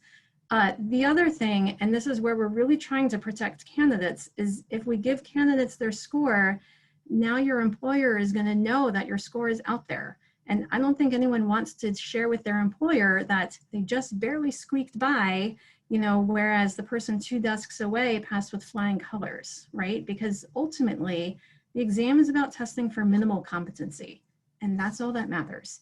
So we provide that descriptive feedback on candidates who fail to be able to give them some resources as they study for a retest. But for candidates who pass, a pass is a pass is a pass. And that's really what we want to emphasize on those score results. It's interesting, Michelle. I'm sorry, Christina. But when Bill and I took it, right, Bill, we got a score. Right. Yeah. The only for the bar exam, when you pass, that's the same that Michelle said. You don't get a score unless there is one component that is a portability score, which is the multi-state. So the 200 questions, they will give you that score because you can use that score to waive into other jurisdictions or for a certain portion of their test. But when you pass, you pass. You don't get any other score besides that portability score. Right, and that's not something that's required in the architecture profession because all states recognize a pass as a pass. So there's no need for a score that one state might recognize a higher score and another state might allow a lower score. So that's just not a thing. So what was, Simone just shared that she did get a score, and I guess Bill did get a score. So yeah, actually they were itemized, structural, lateral forces, you know, every single mechanical, electrical, plumbing, every single, and it was I still have my my list. Everything was written down, and they wrote next to it like 87, you know, whatever. I don't remember what you had to get to pass. Probably like maybe a 70 or 65, I don't know. But I think did we have like 12 sections or 14? I don't remember how many sections we had, but it was a 4-day exam. It wasn't a 1-day. So if you had to wait another year, I know there was a comment made that it wasn't just waiting for another day. It was another, you know, but you were allowed to pass. You were allowed to take only those sections you failed. So unlike the bar exam, where you have to take the entire exam over again, the ARE allowed you to pass by section. But yeah, I don't think, nobody asks what your score is or was. Nobody ever asked me. So it was irrelevant. Simone, I wonder if part of the difference with the ARE now anyway is that if everybody takes it at once, there's enough, everybody's taking the same test, and now everybody's taking a slightly different test, Right. and it's over a lot of time, so it's harder to figure out what that score is. Michelle, you can obviously answer that better, but I suspect that that's part of the reason that it's harder to give a score now. We obviously know what the score is within Ncarb. That's how the exams are scored, so that they're scored fairly and equitably. I'll be honest, I personally don't know what those scores are. I would have to look it up. It's something that, again, it would be hard for a candidate to understand what their score means on their exam compared to maybe they're studying with a friend or a colleague who also got a score on that same test, but they're different scores just because of the way forms are set up. I mean, I suppose that, there's different ways of, equating scores to make them make sense across different forms. It's not, I can't speak to how scoring was done on the paper and pencil exam. I didn't work at Ncarb at that time. So I just don't know about that, so I apologize. But I do know in computerized testing, we've been giving descriptive feedback for a long time now. We've actually increased the amount of descriptive feedback that we provide to candidates when we launched ARE 5.0. And so that information, we hope, is helpful to candidates as they're preparing, if they need to retest in a division. So for all the people who straddle both lines, who have both a architecture and law background, one of the things that is really different about testing with the ARE versus testing with another program is the bar exam releases old tests or retired questions, whereas the ARE, it's very mysterious as to what the questions are. Do you feel that having old tests or retired questions is a benefit, without damaging the health, safety, and welfare of the community, but making the testing a little less mysterious? Do you think that is a benefit? I'm just going to jump right in, Lauren, because I do want to just clarify that for a moment, if I might. As was mentioned before, paper and pencil testing that is given once a year means that once that test is given, it's never going to be given again. So then it's very easy and appropriate to release that old exam as something that candidates can then study for next year's exam, right?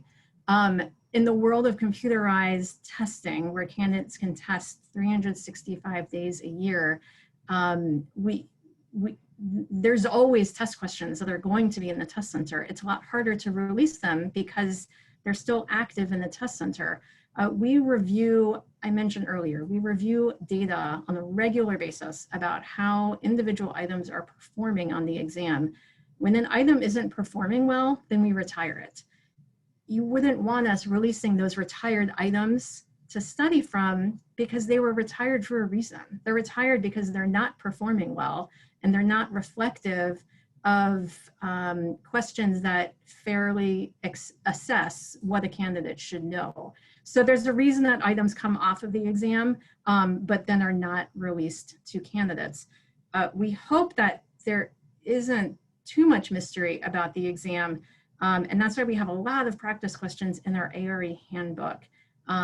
Those questions have never been on an exam, but I can assure you from a staff perspective, they are they reflect what candidates would encounter on the exam in terms of what an understand and apply question is, what an analyze and evaluate question is, what a case study is like.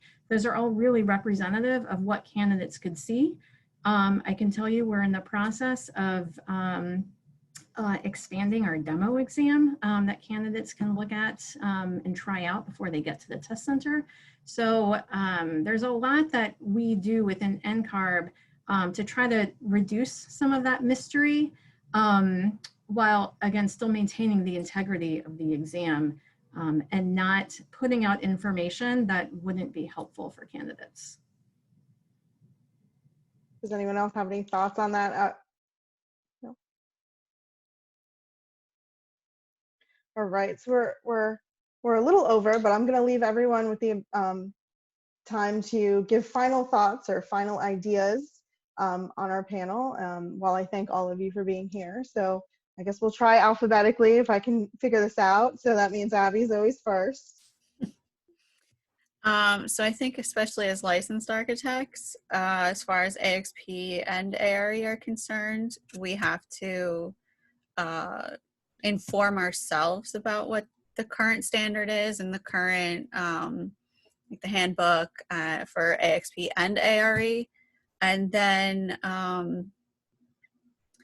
at that point, like we can actually, because it's not about our experience at that point, we need to know what we're talking about for the current experience. And you could go on about 4.0 and IDP until you're blue in the face, but that's not going to mean much to a current candidate. So I think we need to inform ourselves and then be active. And, you know, as licensed architects, we can volunteer to be item writers. We can get involved on the exam.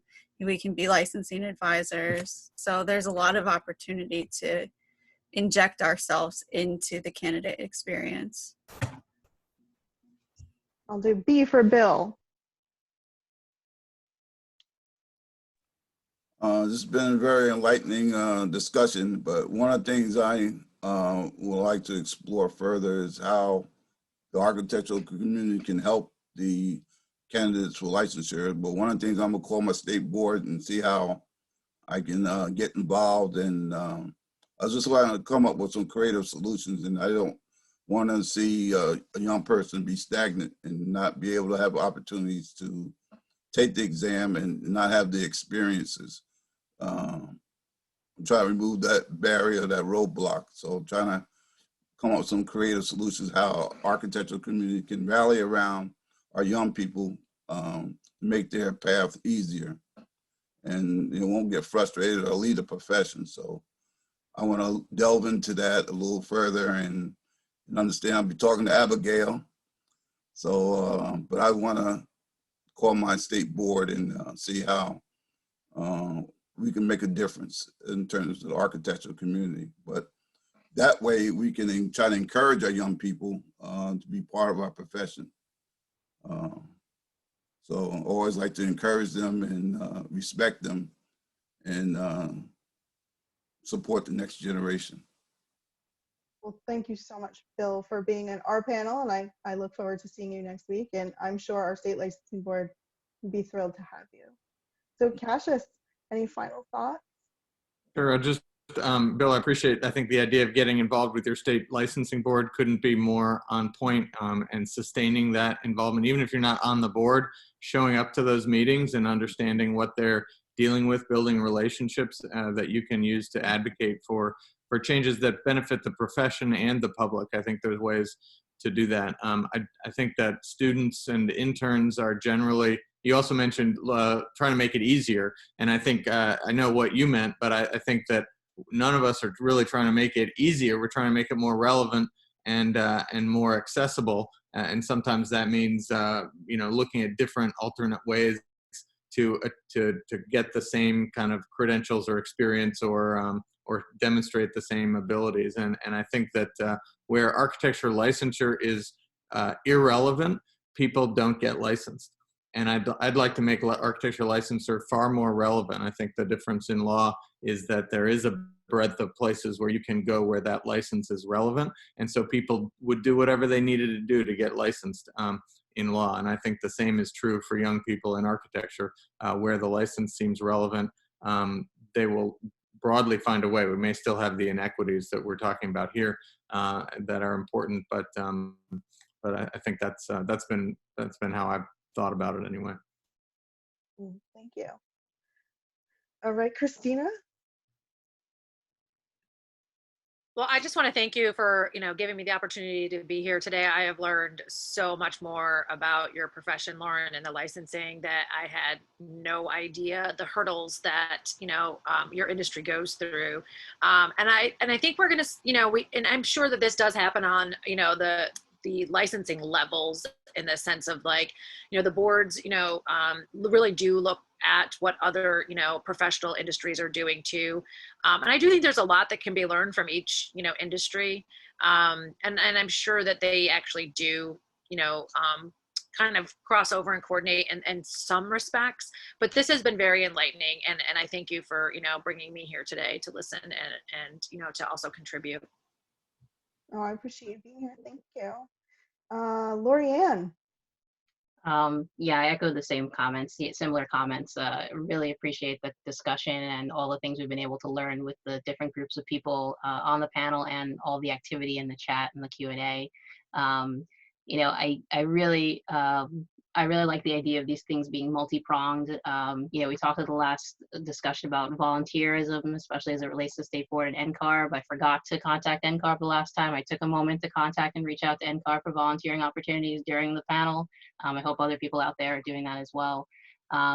You know, and I'd really like to see us, you know, on the equity side, dive in and find out, you know, more detailed information from people in some kind of survey or some kind of outreach, giving a voice to people who may be dropping off for some reason and trying to find out why that might be, so that we can get really targeted solutions for whether it's an equity issue or it's just a fundamental issue that needs to be addressed. Simone. Oh, I forgot Michelle. Michelle. No problem. Yeah, thank you again for including me in this discussion. Again, lots of great ideas that came up here. I hope that I was able to provide some clarity on the exam, answer some questions about that. There's plenty more on Ncarb's website. I did not want to monopolize this conversation with exam factoids. But I do appreciate all the conversation on this. And LoriAnne, I will throw out there, my son is also really into architecture and was sad I couldn't help him finish his like world architecture puzzle that we're most of the way through. So that's what I need to do tomorrow evening. I gave that up for you all, but I will be back on that tomorrow. Well, thank you so much. Simone. So I agree with what everybody has to say, and just let's learn from the past. I finished architecture school in the late 80s. So when I came out with a master's in the early 90s, only 2 of us stayed in the profession due to the economic situation. So let's let that not happen again, and advocate for our future professionals. And like Bill said, let's go to the state and get some help too from them, advice, and get involved. Yeah. And I guess last but not least, William. Well, everyone said most of the meat and potatoes of the whole discussion. So I'm going to just add on to a lot of what we talked about earlier. Thank you guys for having me, number one, and to be amongst a bunch of brilliant people on this panel was very encouraging. I learned a lot as well.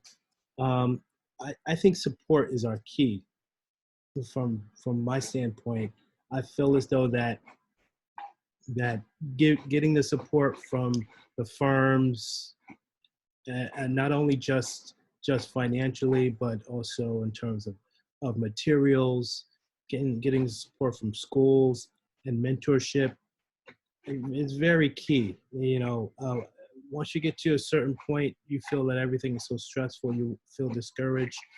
But I think those points those times are the times where those things are needed the most, you know. So like Bill said, getting involved, you know, getting more involved, I think is probably the key. And knowledge, letting people know that they can help Ncarb, you know, and help them along the way, because they may not be totally in touch with some of the people that are taking the exams, you know, and like there might be some sort of missing gap or somewhere in between across the board. So I believe that if people had the knowledge and they know that they can get involved and they can provide their support, as well as, you know, the firms and schools supporting them themselves. So I believe it's an all-around support issue. So that's my take on today's discussion. But thank you guys for having me. It's been a wonderful discussion. So to Abby and Bill and Cassius and Christina and LoriAnne and Michelle and there's so many more. William and everyone else, and if I forgot your name, and also the people in the chat box, Mark Bess and Brian Penschow and Stacy Cleesh and everyone else answering all those questions live. Thank you all so much. I think this is these are really tough but very important conversations, and at the end of the day, we're all trying to make our architecture industry as diverse as the communities in which we serve. So thank you so much for taking the time and being here. It's so important, and I look forward to seeing you guys again in 2 weeks.